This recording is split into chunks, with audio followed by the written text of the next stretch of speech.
I was in my third year applying for roles in the UK. I applied to, I think it was about 80 different roles. You get a lot of no's at the start. The first few rejections hit hard.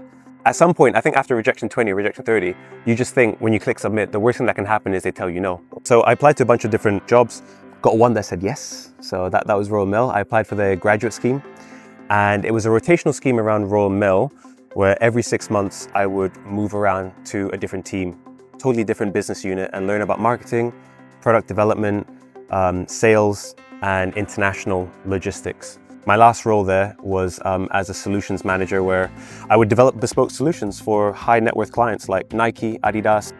Royal Mail basically funded a certification for me because I was in their marketing rotation. And in order to do their marketing tasks, with high quality, they wanted me to do this. It's, I think, the equivalent of a bachelor's or a master's degree certificate in the Chartered Institute of Marketing. It was really cool. I didn't know much about marketing until I did that course. You learn about digital strategy, you learn about marketing strategy. Now there's a lot of focus on ROI with marketing. It was becoming more of a science, more of an experiment, which I didn't think until I did the course. If you go to the Chartered Institute of Marketing website, you can see that there's different courses that you can apply for.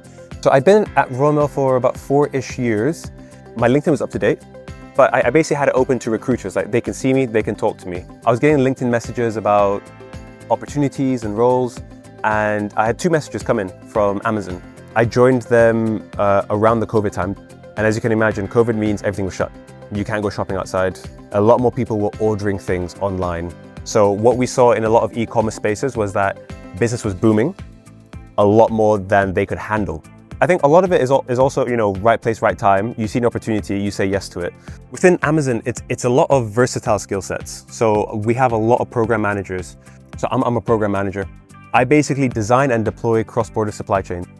So for example, say you're a Malaysian resident and you want to order something off amazon.co.uk. So from the UK to Malaysia, you have to think about the different customs regulations. You have to think about how can the shipment get there in the fastest amount of time. And you also have to work with legal, work with different third-party carriers and make sure that all the business requirements in the design phase are met. Aside from Chartered Institute of Marketing, I think a lot of qualifications that I see now in Amazon, they're around Scrum, they're around DevOps, they're around a lot of these certificates that focus on working with tech teams, which I've also started doing. So outside of work, I try and do some certificates as well. So I've got a Scrum Master certificate because I deal with tech teams every day. I'm going to do a DevOps one as well. Just continuously upskilling.